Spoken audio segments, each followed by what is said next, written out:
Hello guys, welcome to our channel Bong Study Hub. My name is Arnab and currently I am second year student at Jadavpur University pursuing Bachelor of Engineering. So আজকে আমার সাথে আছে সাকেত। তো first of all Saket তুই তো introduction দে।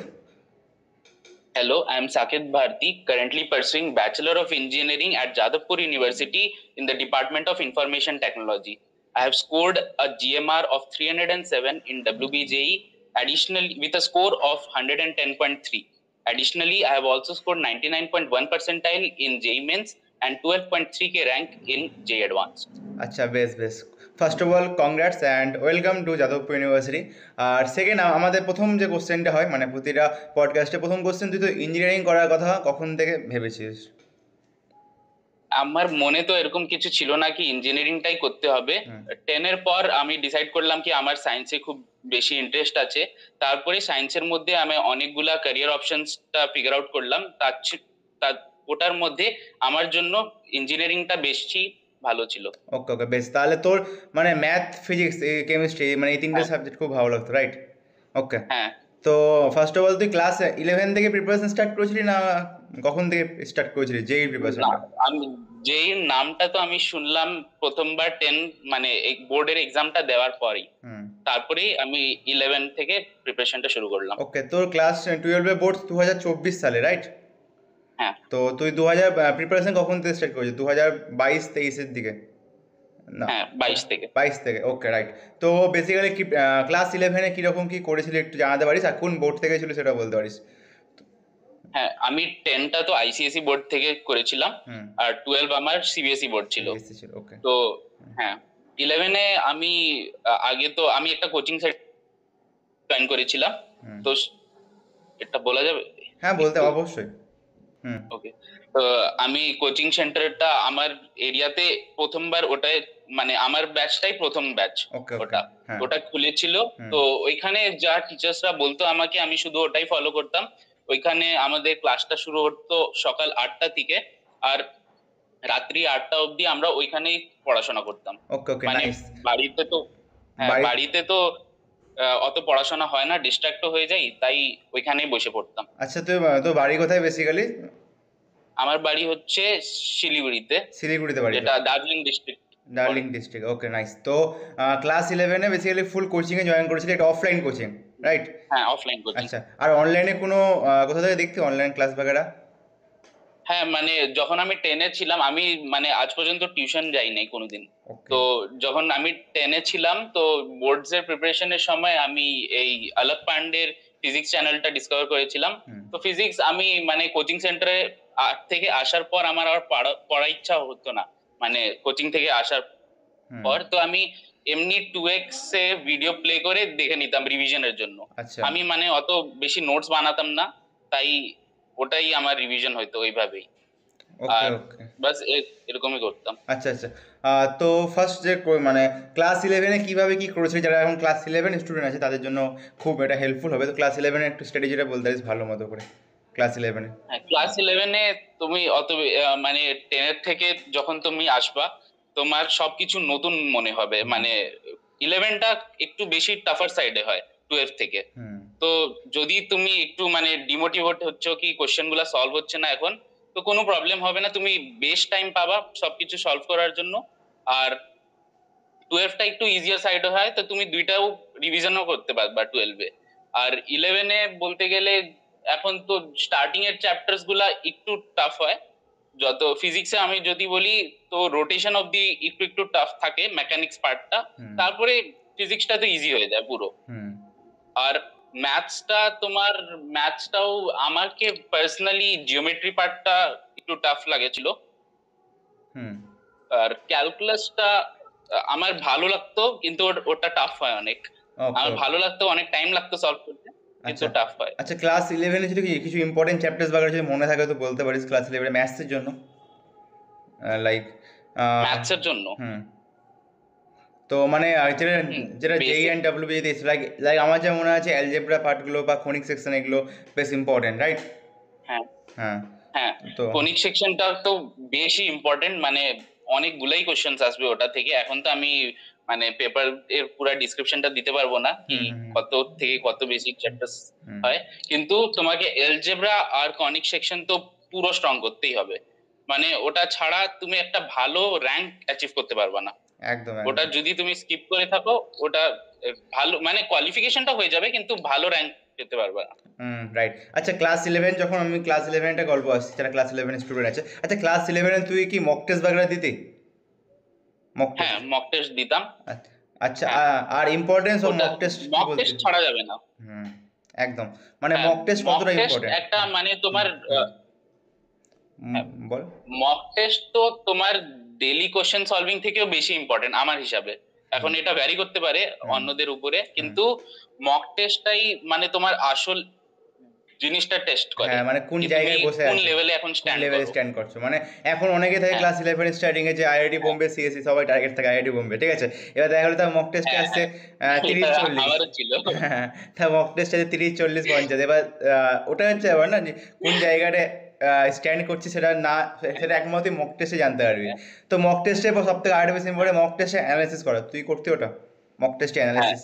হ্যাঁ, হুম mock টেস্টে analysis করতাম, কিন্তু আমি মানে সলভ করার পর আমি দেখতাম কি কি ভুল হইতো, কিন্তু আমি কোনোদিনও মার্কস ক্যালকুলেটটা করতাম না। আচ্ছা মানে আমি আইডিয়া পেয়ে যেতাম কি এত স্কোর করতেছি, হুম কিন্তু কোনোদিনও মার্কস ক্যালকুলেট করতাম না। কেন কি যদি কম পাই কোনোদিন বেশি পাই ওটা ম্যাটার করে না, মানে আসলে ফাইনাল এক্সামে কেমন পারফর্ম করবি ওটাই ম্যাটার করবে। একদম তো কম পেয়ে গেছি ডিমোটিভেট হয়ে যাব, বেশি পেয়েছি ওভার কনফিডেন্ট হয়ে যাব, এটাকে অ্যাভয়েড করার জন্যই আমি কোনো মার্কস ক্যালকুলেট করতাম না। আচ্ছা আচ্ছা, বেশ। তো আমার খুব একটা ভালো একটা জিনিস জানতে পারলাম সাথে দেখেছি মার্কস ক্যালকুলেট করতে না, এবার কোনটা জিনিস ভুল ঠিক এটা জানতে পারলাম। মানে ম্যাক্সিমাম আমরা যে দেখেছি আমাদের যে মক টেস্ট সিরিজটা আছে 90% স্টুডেন্ট কিন্তু মক টেস্ট দেওয়ার পর সেখানে কিন্তু কত মানে মার্কস ক্যালকুলেট করে না, তারা মার্কস ক্যালকুলেট করে বাট কী জিনিস ঠিক করছে ভুল করছে এরা অ্যানালাইসিস করতে ভুলে যায়। তো অ্যানালাইসিস করাটা খুব বেশি ইম্পর্টেন্ট, কারণ ওটা না করলে আই গেস কোন লেভেলে আছে বা কী জিনিস ঠিক করছে ভুল করছে জানতে পারবে না, রাইট?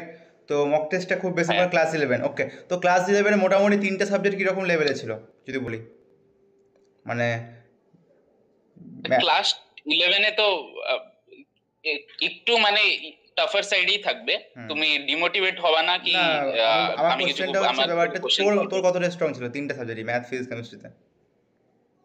আমার কেমিস্ট্রিটা তো কোনোদিনও স্ট্রং ছিল না, আচ্ছা ওটা তো হুম পুরা গনই আছে। আচ্ছা আর ফিজিক্সটা আমার প্রিটি স্ট্রং ছিল, মেকানিক্সটা আমি খুব ভালোভাবে করেছিলাম। হুম আর ম্যাথসেরও কনিক সেকশন পার্টটা আমার ব্যাকলগ হয়ে গেছিল, কিন্তু ওটা আমি 12-এ কভার আপ করে নিলাম আচ্ছা। তা পুরো। তা অনেকেই থাকে যে একটা সাবজেক্ট উইক থাকে, বাট দেখ একটা তোর এক্সামে দেখতে দেখতে পাচ্ছি সাকেদের কেমিস্ট্রিটা উইক ছিল তো, বাট তাও সে মোটামুটি 300 র্যাঙ্ক করেছে, ঠিক আছে? তো আচ্ছা এবার ক্লাস টুয়েলভে আসি। আচ্ছা আরেকটা কোশ্চেন আছে, এবার বোর্ডসের সাথে কী করে ম্যানেজ করেছিলে? ম্যাক্সিমাম জন এটাই করতে পারে না, বোর্ডসের সাথে কম্পিটিটিভ এক্সামটা। দেখো, বোর্ডস এর জন্য তোমাকে শুধু last 2 months are 3 months are enough. হুম 12 এর boards 2 months are 3 months are enough, agar যদি তুমি ভালো করে প্রিপারেশনটা করেছো। হুম ম্যাথস ফিজিক্স কেমিস্ট্রি তো মানে হয়েই যায় হুম যে সাথেই, হুম ওটা তো করতেই হয় না। আর দুইটা যে সাবজেক্ট এডিশনাল থাকে, একটা ইংলিশ আর একটা অ্যাডিশনাল, তো ওটাকে তোমাকে 2 months are enough I think. একদম একদম একদম। আচ্ছা তাহলে এবার কিন্তু ক্লাস টুয়েলভটা আসি, ক্লাস কিন্তু টুয়েলভে। ভালোভাবে করতে হবে। আচ্ছা ক্লাস টুয়েলভে কী কী করেছিলি শুনি, ক্লাস টুয়েলভটা কিছু এক্সট্রা লাইক ক্লাস টুয়েলভে একটা প্রবলেম হয় যখন আমরা ক্লাস টুয়েলভে স্টুডেন্ট থাকে ওরা 11টাকে মেনটেন করতে পারে না, তো ক্লাস 11টা কী করে ব্যালেন্স করেছিলি অ্যান্ড অল, বোর্ডসকেও কী করে ব্যালেন্স করেছিলি সেটা বলতে পারিস? হ্যাঁ, তো আমি তো সকাল 8টা থেকে রাতটা 8টা অবধি কোচিং এ থাকতাম। তো হুম তখন আমি কি করতাম, মানে যখন 8টা অবধি কোচিং এ থাকতাম তখন আমি 12 এর পার্টটা সলভ করতাম। তারপরে বাড়ি আসে একটু খাওয়া দাওয়া করে 10টা থেকে আমি পড়তে বসতাম 12টা অবধি। সেই টাইমে আমি 11টা 1 আওয়ার রিভিশন করতাম, আর 1 আওয়ার একটু কোয়েশ্চেন প্র্যাকটিস করতাম। এইটা পুরো 12টা করেছি এটা। পুরো 12 মানে মোটামুটি তুই সারাদিনে কীরকম কত ঘন্টা দিতি টাইম সারাদিনে? সারাদিনে কোচিং এ তো আমার মানে 5 ঘন্টার মতন তো ক্লাসই হইতো। আর তারপরে অ্যাডিশনাল 3 থেকে 4 ঘন্টা দিতাম, আর বাড়ি এসে 1-2 ঘন্টা। তো বাড়ি তোমাকে ক্লাসের পরে 6 ঘন্টা মিনিমাম পড়তে হয়। একদম একদম এটাই আমি সব থেকে সবাইকে বুঝাতে চাই, মানে এখন যে অনলাইনে বেসিক্যালি ম্যাক্সিমাম স্টুডেন্টই আছে এখন অনলাইনে যে 8 ঘন্টা 10 ঘন্টা ক্লাসই করে বেড়াচ্ছে, অনেকে ব্যাকলগ হয়ে যাচ্ছে নল। তাই দেখ ক্লাস করছিস ঠিক আছে, বাট মিনিমাম তুই 5 থেকে 6 ঘন্টা যে সেলফ স্টাডি না করিস তাহলে কিন্তু আর মানে সেরকম র্যাঙ্কটা হবে না যে র্যাঙ্কটা তোরা চাইছিস, ঠিক আছে? মানে সেলফ স্টাডি সব থেকে বেশি ইম্পর্টেন্ট, যেটা ম্যাক্সিমাম স্টুডেন্টই হয়তো হ্যাঁ, এখন করে না, অনেকে ক্লাসই দেখে বেড়াচ্ছে নল, ঠিক আছে? আচ্ছা, নেক্সট কিছু কোশ্চেন হোক, ক্লাস 12-এ কি আচ্ছা ফুল টেস্ট দেওয়া কখন থেকে স্টার্ট করেছিলি?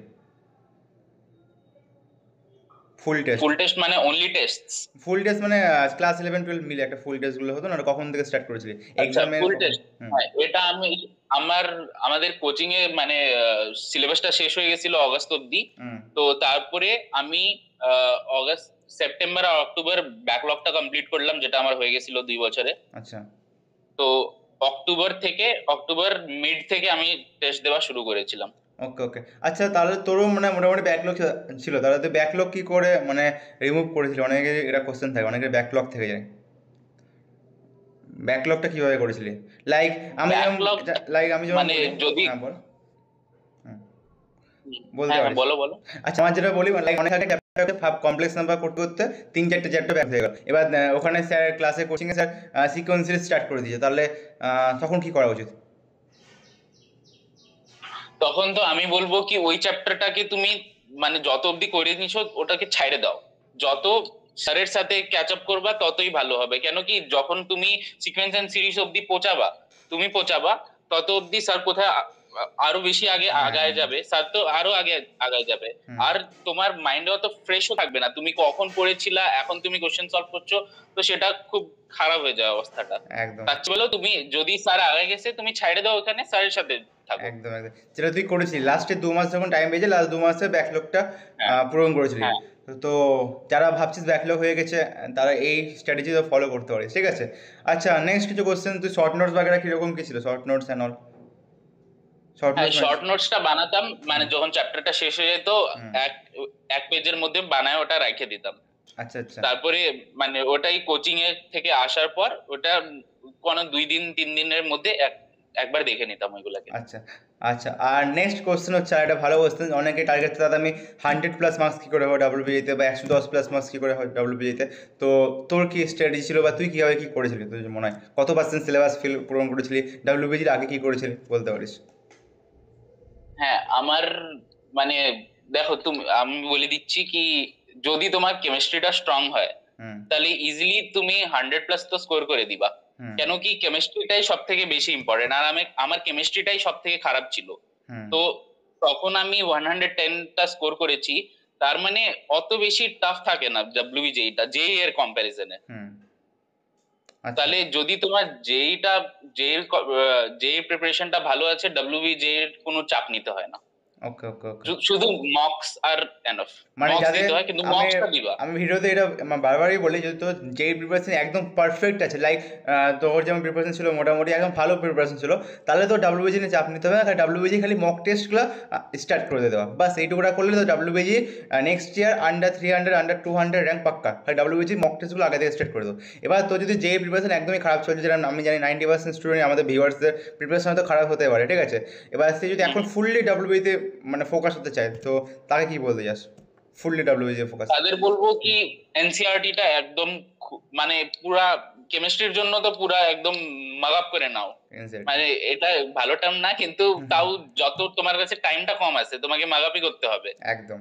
আর আর তোমাকে ম্যাথস এর জন্য NCERT I would say will work, I লেকিন গেস একটু কম। ম্যাথসে আমাদের বেঙ্গলের জন্য ভালো বই ছায়া প্রকাশনের বুকস থাকে, ওখান থেকে অনেকগুলো কোশ্চেন আসে, ছায়া প্রকাশনের একটা বুকস থাকে, ও, ঠিক আছে? তো আচ্ছা। এটা একটা বুকস হতে পারে। আর ফিজিক্সে?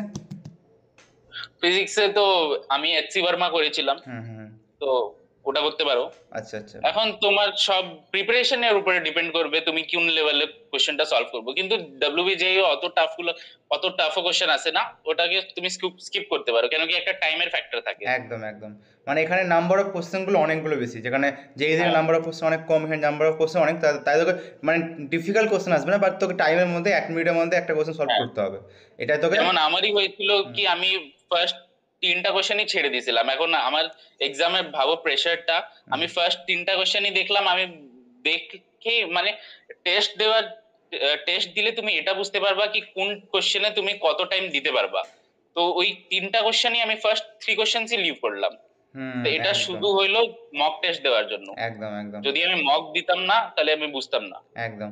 তাহলে ডাব্লিউবিজি যারা প্রিপারেশন করছিস, যারা এখনো মানে মক টেস্ট দিচ্ছিস না, তাদেরকে বলা হচ্ছে ভালো মতো মক টেস্ট দে। মক টেস্টে কত নাম্বার পাচ্ছিস সেটা থেকে বড় কথা, মক টেস্টে তুই দিচ্ছিস কিনা এটা দে, তারপর মক টেস্টে অ্যানালিসিস কর বাকিটা, তারপর ঠিকঠাক আস্তে আস্তে নাম্বার ইমপ্রুভ হবে। চাপ না, এখন আমাদের হাতে 6 থেকে 7 মাস টাইম আছে। 6 থেকে 7 মাস হ্যাঁ, এনাফ। আর যদি প্রিপারেশন নাও ঠিক মতন থাকে, ওটা তো দেখো, ওটা তো সাবজেক্টিভ। হুম কারোর হিসাবে ওর প্রিপারেশনটা ঠিক আছে, কারোর হুম হিসাবে ঠিক নাই। যখন ডাব্লিউবিজে এর র্যাঙ্ক 1 এর হিসাবে আমার প্রিপারেশনটা খুবই খারাপ। হুম একদম। তো হুম তো এটা তো সাবজেক্টিভ জিনিস। তো একদম যতই তোমার প্রিপারেশন থাকে, মকসটা দিতে শুরু করে দাও। কম স্কোর করবা, একটু একটু বাইরে যাবে। এখন অনেক টাইম আছে এখন। একদম ঠিক ঠিক ঠিক। আর বাকি আর একটা মানে সবথেকে বড় কোশ্চেন থাকে যে যারা ক্লাস 12 স্টুডেন্ট থাকে ভাবে যে আমি আগে বোর্ড দিই তারপরে আমি যেই প্রিপারেশন করবো, এটা সবথেকে বড় একটা মানে ভুল থাকে। তো এটার ব্যাপারে কি বলতে চাস? এটা তো করা উচিত না আমার মনে হয়। কি কারণ আমার কেন যা কি মনে হয় টাইম স্পেন্ড তো অনেক কম থাকে। হুম আর বোর্ডস আর ডাব্লিউবিজে মানে তুমি ভাববা কি বোর্ডস এর প্রিপারেশনটা করে নিবো তো ডাব্লিউবিজে এর প্রিপারেশনটা একটু একটু হয়ে যাবে, ওটা হয় না। বোর্ডস এর সাথে ডাব্লিউবিজে এর কোনো রিলেশন না। একদম কিন্তু তুমি একদম জেই এর প্রিপারেশন করবা, তাহলে বোর্ড তোমার বোর্ড ডাব্লিউবিজে এর প্রিপারেশন হয়ে যাবে। একদম একদম। তো আজকের জন্য আই গেস অনেকটাই যা ধরনের যে টাইপসের কোশ্চেন সব কোশ্চেনই বললাম। লাস্ট একটা কোশ্চেন, রিভিশন কতটা ইম্পর্টেন্ট? রিভিশন কতটা করেছিস? রিভিশনটা তো বেশ ইম্পর্টেন্ট। কেন কি তোমার এত সিলেবাস থাকে, 2 বছরের জিনিস তোমাকে মানে একদিনে তোমার সব হুম হুম পুরা হুম 2 বছরের প্রিপারেশন একদিনে বেরোবে। তো রিভিশন যদি না থাকে, ওই 2 বছরের প্রিপারেশনটা কোনো কাজে আসবে না, কাজে আসবে না, ঠিক তুমি সব ভুলে যাবে। ঠিক ঠিক তো রিভিশনটা ডেইলি যদি টাইম পাও, 10 মিনিট 15 মিনিট শর্ট নোটস বানায় নাও। আর ডেইলি ডেইলি করলে তো ভালো হবে। আমি তো ডেইলি করতে পারতাম না, কিন্তু মানে আমার গেম খেলে নিতাম, এইসব করতাম, আচ্ছা কিন্তু রিভিশন করতাম না। তার চেয়ে ভালো তোমরা 2 বছর এখন প্রিপারেশন করো, বা যতই টাইম আছে রিভিশনটা করো। তারপরে অনেক টাইম পাবা খেলার জন্য, সবকিছু করার জন্য। একদম একদম ঠিক। তো লাস্ট ডাব্লিউবিজি 2025-এ প্রিপারেশন করছিস, তো প্রবলেম নেই তাহলে আমাদের এই যে ভিডিওর মধ্যে 17 মিনিট যা হলো, মেন হচ্ছে একটা মক টেস্ট দেওয়া খুব বেশি ইম্পর্টেন্ট। আর সেকেন্ড যে আমার সব থেকে বেশি ইম্পর্টেন্ট, মক টেস্ট দেওয়ার পর মক টেস্টে অ্যানালাইসিস করা, যেটা ম্যাক্সিমাম স্টুডেন্টই করিস না, ঠিক আছে? আর দিনে মোটামুটি কিন্তু 5 থেকে 6 ঘন্টা সেলফ স্টাডি করতে হবে, যেটা সাকিত করতো। তো সেলফ স্টাডি যারা এখনও করছিস না, প্রিপারেশন করা ঠিক মতো কর। আর এখন আমাদের কাছে 6 থেকে 7 মাস টাইম আছে, এখন আমাদের কাছে এনাফ আছে ওয়েস্ট বেঙ্গল জয়েন্টে বা যেই মেন্সে ভালো একটা র্যাঙ্ক অ্যান্ড পার্সেন্টাইল আনা, ঠিক আছে? আর আর আর কারো কোনো মক টেস্ট বাগের আর কোনো কিছু প্রবলেম হলে আমাদের নিচে দেওয়া নাম্বার আছে, নাম্বারে কন্ট্যাক্ট করে নিতে পারিস। আর সাকিব লাস্ট কিছু কথা হলে বলতে পারিস। আর নেক্সট কি প্ল্যান আছে, আপকামিং প্ল্যান শুনি। আপকামিং তো প্ল্যান ওরকম কিছু নাই, কিন্তু কন্টেন্টের বিষয়ে আমার খুব একটা পার্সোনাল ইনক্লিনেশন আছে। তো দেখি আমি কন্টেন্টের দিকেও আসবো। ওকে আর পড়াশোনা তো সাথে চলতেই হবে। ওকে ওকে। তো সো আইটি ডিপার্টমেন্ট তো বেসিক্যালি কোডিংয়ে কি ইন্টারেস্ট, না ফার্স্ট টাইম কোডিং করবি? ফার্স্ট টাইম করবো। আমার তো 10-এও কম্পিউটারটা ছাইড়ে দিয়েছিলাম। ওকে তো ওকে সেটাই বলতে চাই কি, 10-এ তুমি অত কিছু বুঝতে পারবে না কি তোমার ফিউচারে কি করার ইচ্ছা হবে, কখন ইন্টারেস্ট চেঞ্জ হয় হুম কেউ হুম বুঝতে হুম। পারে না। ঠিক ঠিক ঠিক তো ঠিক ঠিক। একদম সেটাই। একদম। আর বাকি কারো কোনো প্রবলেম হলে নিচে নাম্বার আছে, নাম্বারে কন্ট্যাক্ট করে নিস। আর সব থেকে বেশি ইম্পর্টেন্ট মক টেস্ট দেওয়া, যারা এখনো মক টেস্ট দিচ্ছিস না, তো মক টেস্ট তো স্টার্ট কর। আর বাকি আজকের জন্য এতটাই, থ্যাংক ইউ ফর ওয়াচিং। আর লাস্ট লাস্ট কিছু তাহলে বলতে পারিস, তো আজকের জন্য এনাফ। ঠিক আছে, থ্যাংক ইউ। সকলকে অসংখ্য ধন্যবাদ, থ্যাংক ইউ, চল।